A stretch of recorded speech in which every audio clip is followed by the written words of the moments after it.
right, well, thank you for doing this interview, taking the time out from your busy schedule. It's a great pleasure. Thank you for having me. Yeah. Can you please introduce yourself and your company? Yeah, sure. My name is Yat Siu, chairman of Animoca Brands.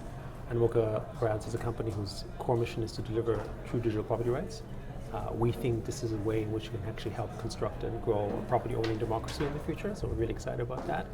To help shape that future, we both build Web3 products, mostly in games and education, although that's expanded, of course. And we also became very prolific investors in this space, with over 500 portfolio companies today in the Animoca family, mostly in Web3 games, but because we think of that as a major onboarder, but also L1, L2s. Right. We're probably investors in almost all of them, for instance, because we think it helps further the ecosystem, NFT marketplaces, including OpenSea and Magic Eden, for instance.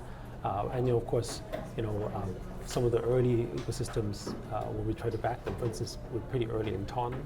Oh wow, one, right? Very nice. Yeah, talk of the town now. Yeah, and we can talk about that a little bit because we think that's also one of the ways which we think will onboard. We think the next couple 100 million users into Web3, true Web3. So I don't mean exchange users. I mean people who are actually in the DeFi space. And right. That, to me, is how we will grow the space. But yeah, that's Animoca Brands. We're a global business. Hong Kong is technically headquarter, which is basically great for us in the Web3 industry because Hong Kong has been broadly supportive of the space. And we're, give or take, about 900 to 1,000 people worldwide. Very cool. You said that there's a primary focus on games and education. That's right. Why did you make that choice? So we got into this space, back in really late 2017 with CryptoKitties and our investment. Right. That's how we got into it. Right. Oh, I didn't know. That's actually, with NFTs, that's when we recognized, oh, interesting. NFTs actually confer true sort of digital ownership, but on something different, on something that isn't purely economic in value, right, but actually has cultural capital embedded in it. So that excited us because in the gaming world, we were always already buying virtual goods. Of course, and what people might not know who are not from the gaming space is that there's over 3.4 billion people today who play games. Yeah. And they all actually own some kind of virtual good, except they don't really own it. Right? They don't. But they, you ask a gamer, do you own that skin in Fortnite? Yeah. They go, of course I do. Yeah. Think again. But they don't think of it like renting a tux for prom night. They literally think of it as it's mine, of course. Right. And the same goes with the virtual currency that's inside games. When I have a virtual currency in a game, they think it's theirs. I mean, just imagine what happens if one day, one of those game companies takes away your currency. Well, it has happened. Yeah, it has happened. Yeah. Right? But the outcry isn't one of, oh, well, it wasn't mine anyway. The outcry is, what are you doing with my property? Right? Yeah. So it made sense to onboard a bunch of people, which is basically more than half of the world's internet, to actually bring them, on board to Web3 for people who already understood tokens, right, in the sense of a virtual currency, right, mentally, and also had familiarity with virtual goods in the forms of an actual NFT. And again, whether you call it an NFT, whether you call it digital collectible, whether you call it a utility item in a game, those are semantics. The meaning, the emotional attachment, the cultural capital related to it is still the same. So that's why we focused on gaming. And then we focused on education with things like Open Campus and EDU for a couple of reasons. One, it was intellectual property for educational content. We thought, again, that's a great use case for NFTs as a way to demonstrate that you can create intellectual property protection on assets that aren't necessarily worth a lot, right? Right, yeah. So imagine what the music industry would be like if we didn't have IP protection. There would be no Taylor Swift, there would be no Michael Jackson, no Beatles, all that stuff wouldn't happen, right? Yeah. But because of intellectual property protection, we can now bring these industries to light, and there could be future investments, and we can participate, maybe as investors. It's a capital asset, actually, as an IP right.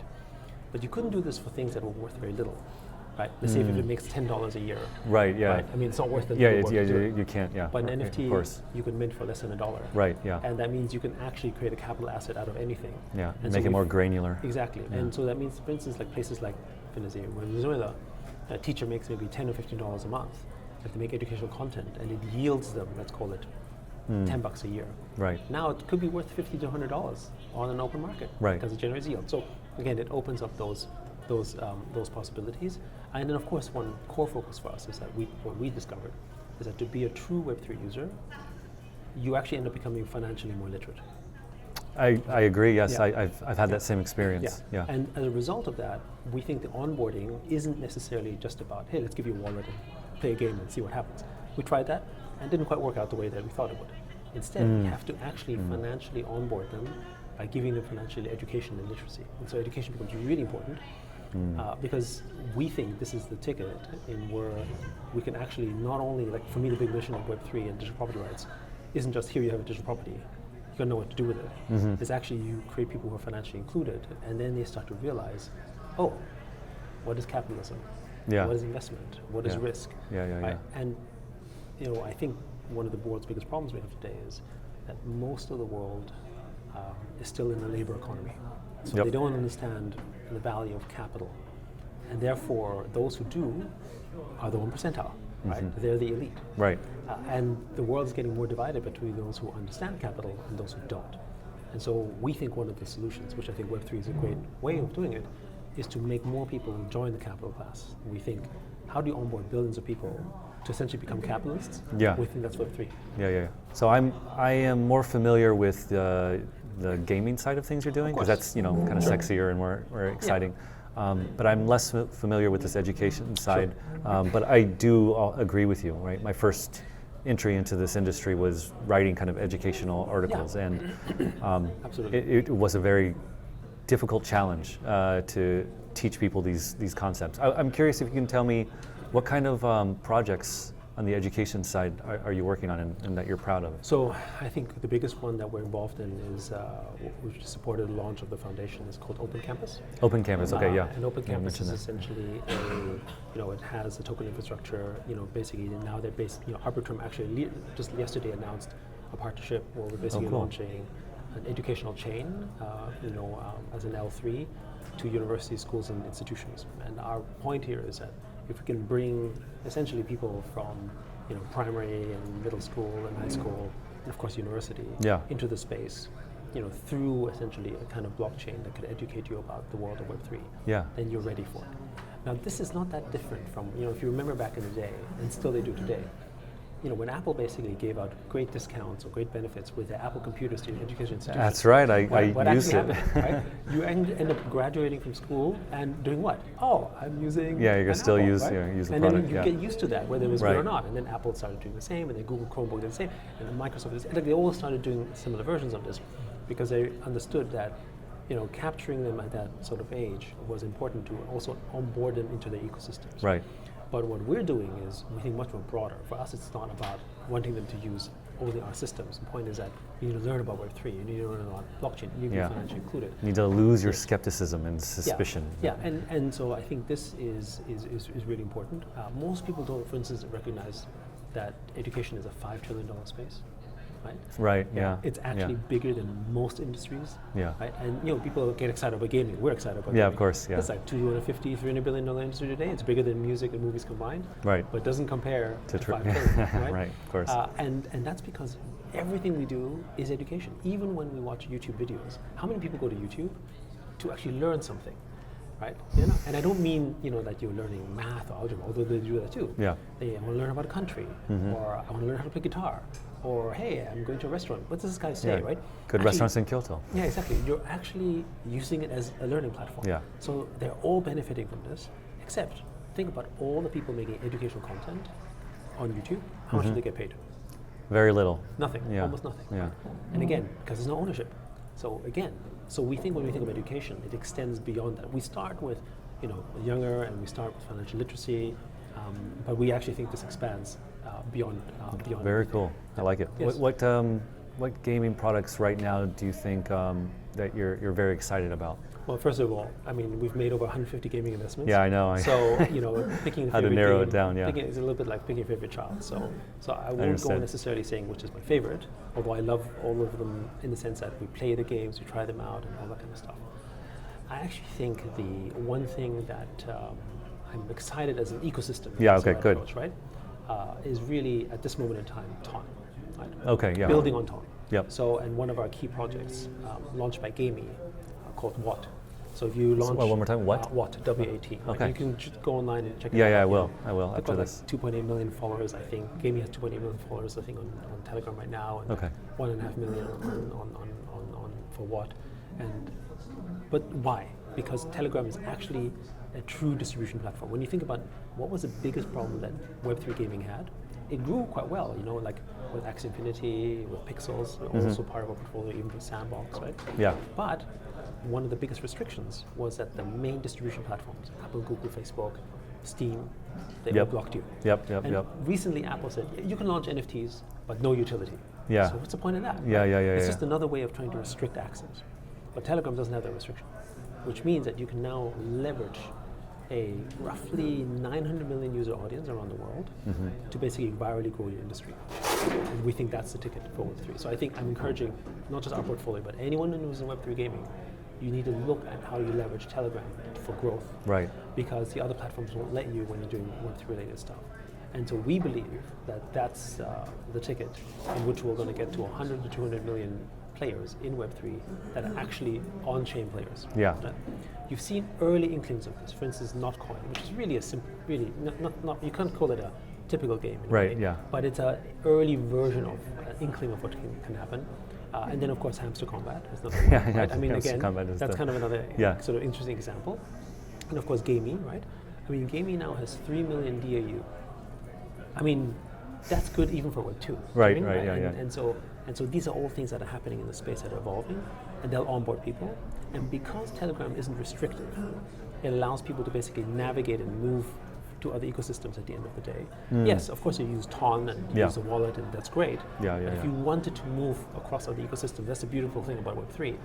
You know, I personally believe that as token ecosystems grow, I mean, imagine whether it's Ton or whether it's Solana or whether it's Ethereum, if they all become bigger, the entire ecosystem benefits. Yes, definitely. And one of the also things that changes about a person who's truly on board in Web3, and maybe you share a similar experience, is that once you actually are fully in Web3, and even if you've made some money in, I know, some airdrop or some tokens or some games you played with, play to earn, whatever, you tend to reinvest a lot of it back into the ecosystem. That is true, right? Yes.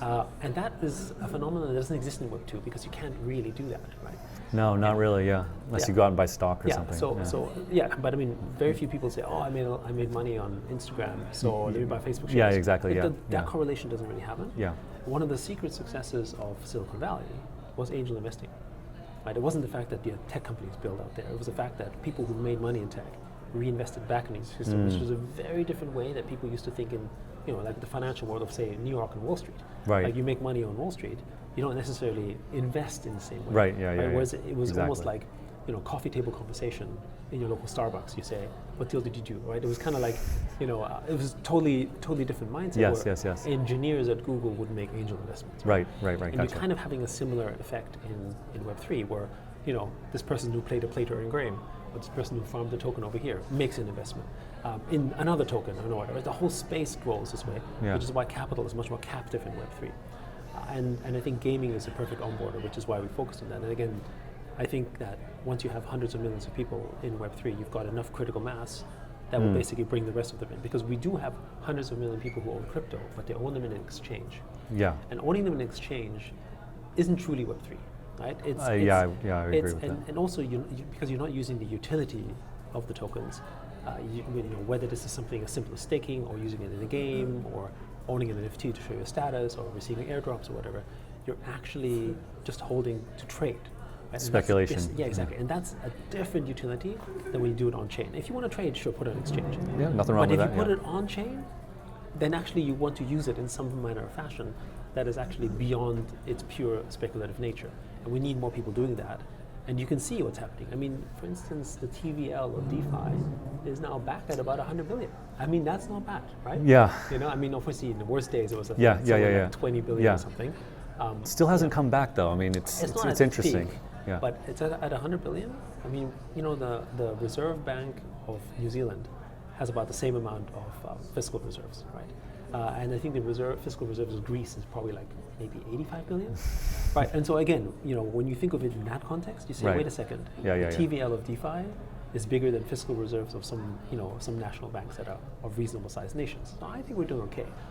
I think the other thing that I find a really fascinating stat is DAOs.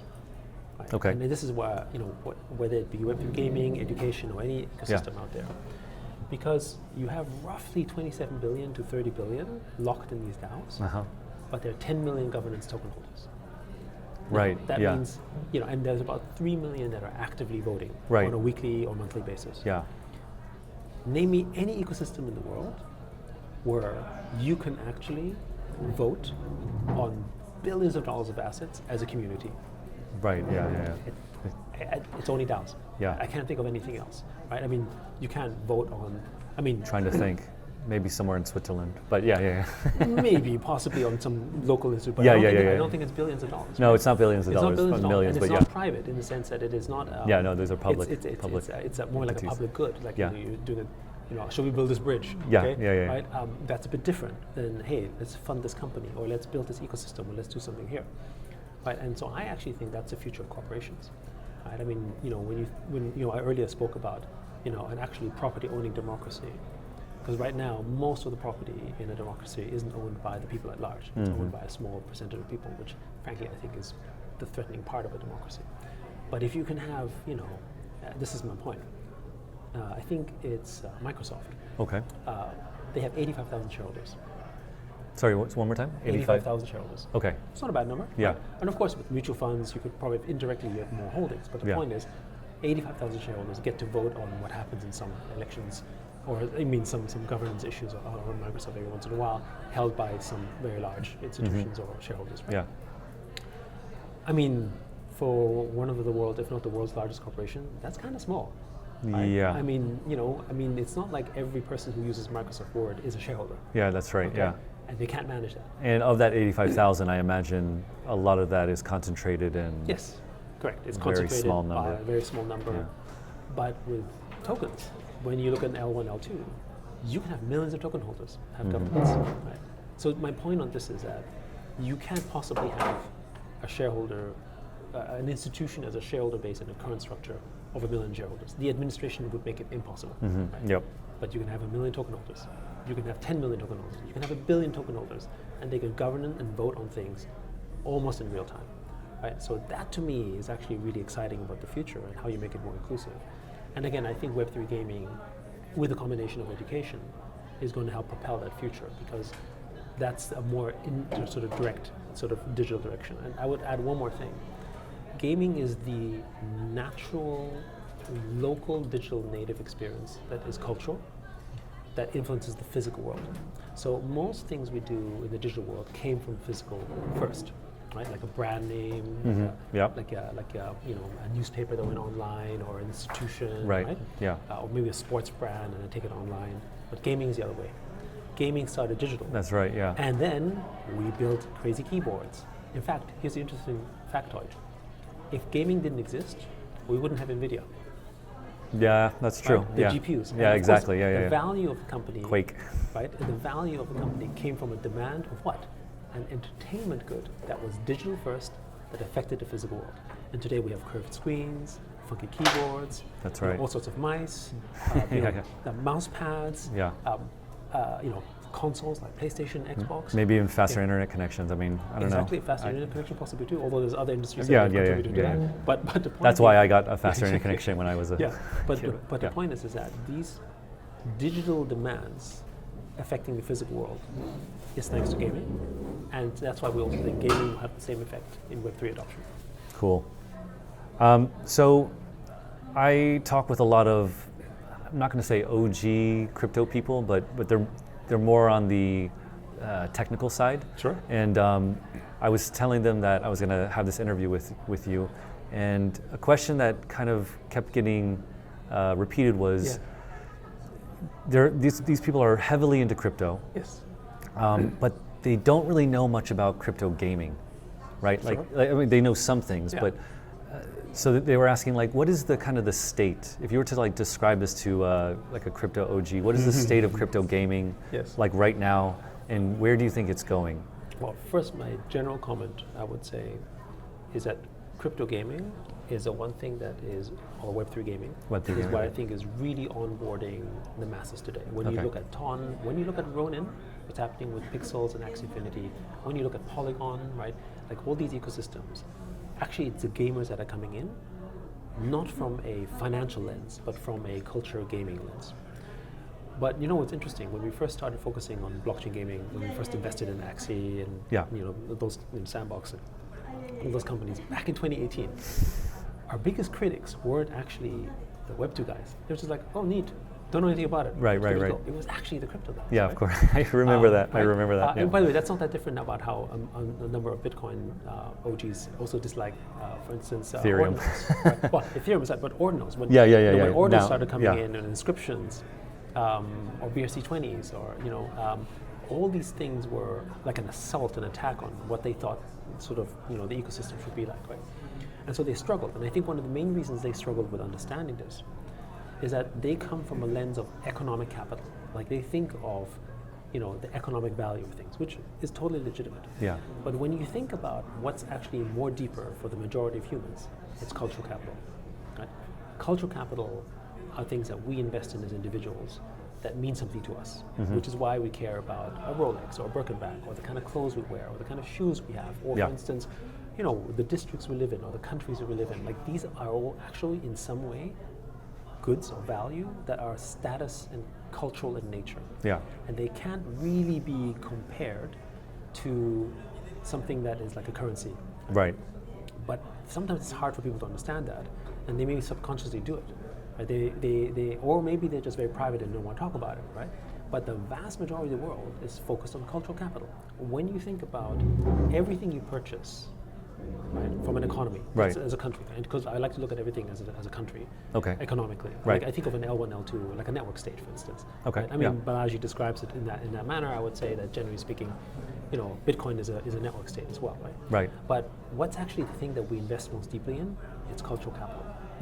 So every day, what do you purchase? Right? You've got the utility, which is your food and other stuff. But when you go to a nice restaurant, is that actually utility? Yeah, Or that's cultural, right? Yeah, It's like you bring a friend. depending on the price and the quality. But yes, generally exactly. speaking, you go there for an experience that is actually social in nature. And if you buy clothes, are you buying it for utility, or are you buying it for what level of cultural element or social status? Well, so here now, I think Yeah. a lot of these people, Yes. I've eaten with them, and Yes. I see what clothes they wear. They're Yes. very utilitarian. so Correct. perhaps Correct. that's the And I think that's my point, which Yeah. is that the philosophical bent on them is much more utilitarian, right? In terms of, well, I would do this or that. Yeah, But then they would spend on other things. And they would spend on things, for them, I think, their cultural capital is, let's say, owning Bitcoin, right. right? Because if I own 10 Bitcoin, that's a social status here. And they may never want to sell down that Bitcoin, not because they think it's going to be worth just much more, but because it's going to be a status symbol that within their echo chamber and their community, it's like, you have 10 Bitcoin? Great. You have 100? Even better, right? Like it's another form of where you project status, right?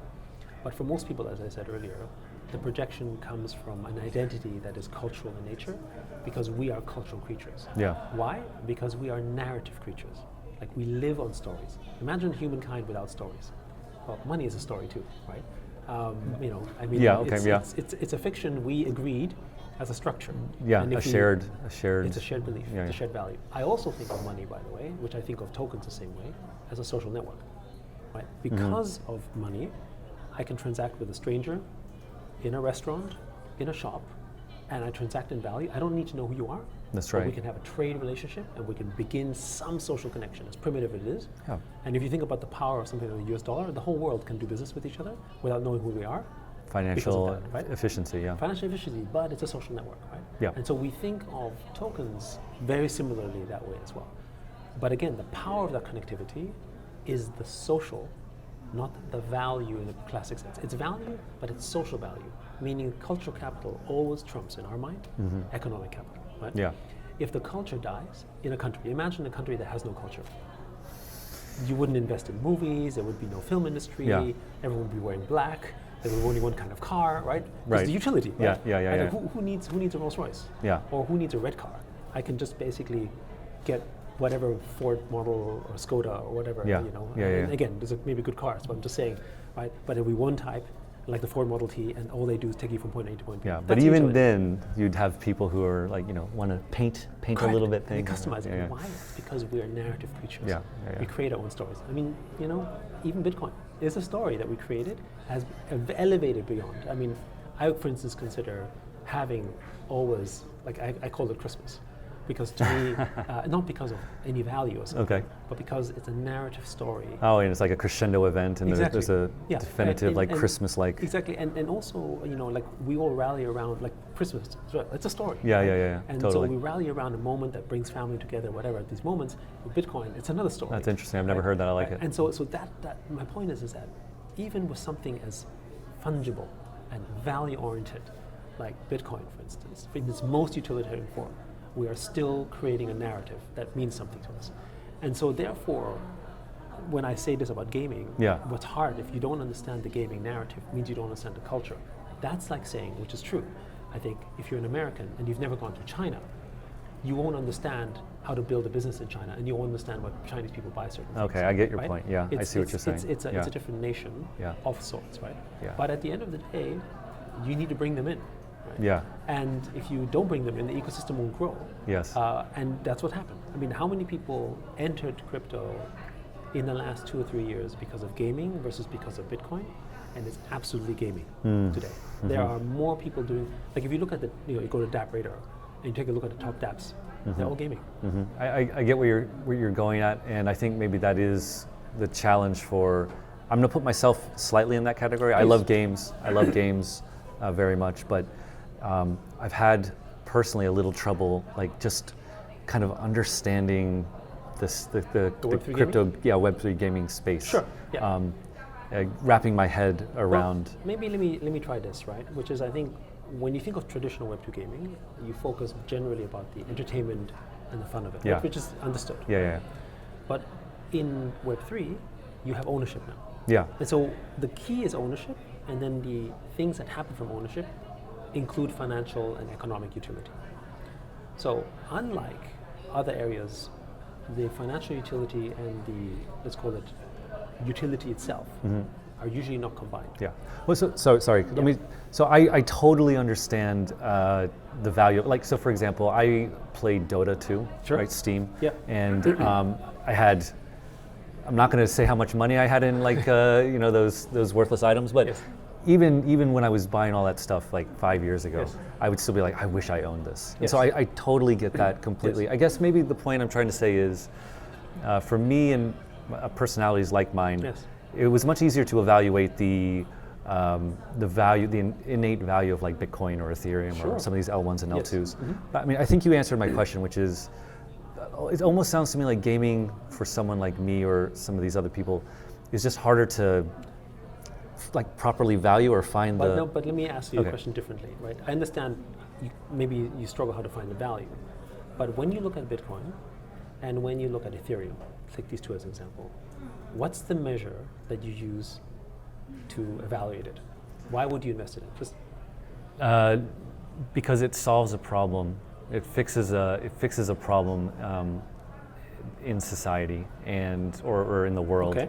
And it does something better than an alternative. Agreed. Yeah, okay. And that utility creates what? The utility creates value, and it creates security. It And creates. what is the outcome of that utility? What is the outcome of that utility? If people find it useful and they Yeah. start using it. Well, I would say then it creates more opportunities for like growth in different products and different fields and. So we call that Okay. network effects. Yes. Okay. Yeah. We call that network effects, meaning for instance, Ethereum could solve all sorts of problems, Yeah. but if only one person used it, Useless. it's useless, Yeah. right? But because 100,000 people use it, 1 million people use it, its value amplifies Yes. because people are building and creating, and then you have compound network effects on top. Yeah.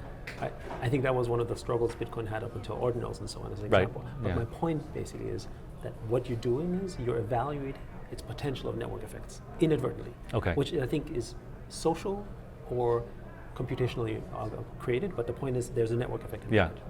And so I say the same is true for gaming. For gaming, I get it. Right? Yeah. When you are measuring the success of a game, when you own a token or when you own an NFT, you're trying to measure its network effect, its potential. Interesting. When you I look like at, for instance, say Fortnite, which Yeah. is one of the biggest games out there. Yeah. Wild growth. Wild growth. It's not on Web3, so it's obviously not Yeah. tokenized. Yeah. But imagine if it was a token. Yeah. Right? Or imagine if if the skins were NFTs. Exactly. There would be value. But why? Intrinsically, Exactly. it shouldn't make sense. It doesn't. Yeah. But actually, just in terms of the pure value. Right. Actually, what happens when you own a skin in Fortnite? Reputation. Yes. Oh, exactly. you own that skin. Yeah. What happens when you own a token? Reputation. Yep. What's the value of reputation? Network effects. Yeah. So when you buy a Bored Ape or Pudgy Penguin Yep. or Mochaverse, the whole community says, you have something Yeah. that I value. Yes. You're part of the club. Right. Right? Again, it's a network effect. I would argue that luxury brands or any big brand Yeah. is actually buying into a network effect. The only difference is that they build a network effect through promotion and advertising and co-marketing. And in Web3, the community ends up being the one that helps grow the business. So if you agree that what we're ultimately buying is a network effect, that the token is a representation of a network effect, then which holds true for also L1, L2s, the same way that it holds for gaming or any other product. Very cool. Thank you. That's awesome. For me at least, that's a great way to then now look at gaming moving forward. Or anything in Web3, I would argue. argue. Anything in Web3. Yeah, and I got that with NFTs. Like I'm an NFT holder myself, and I totally get it's again network effect too. Yeah, Exactly. yeah. And when people don't value it with the network effect, so it doesn't give you network effect power, like social power. Right. Actually, it declines. Yes, exactly. Well, thank you so much for this. I don't want to take up too much of your time, Thank you for your but time. I appreciate it and learned a little bit too. So I appreciate it. Thank you so much. Thank you, man.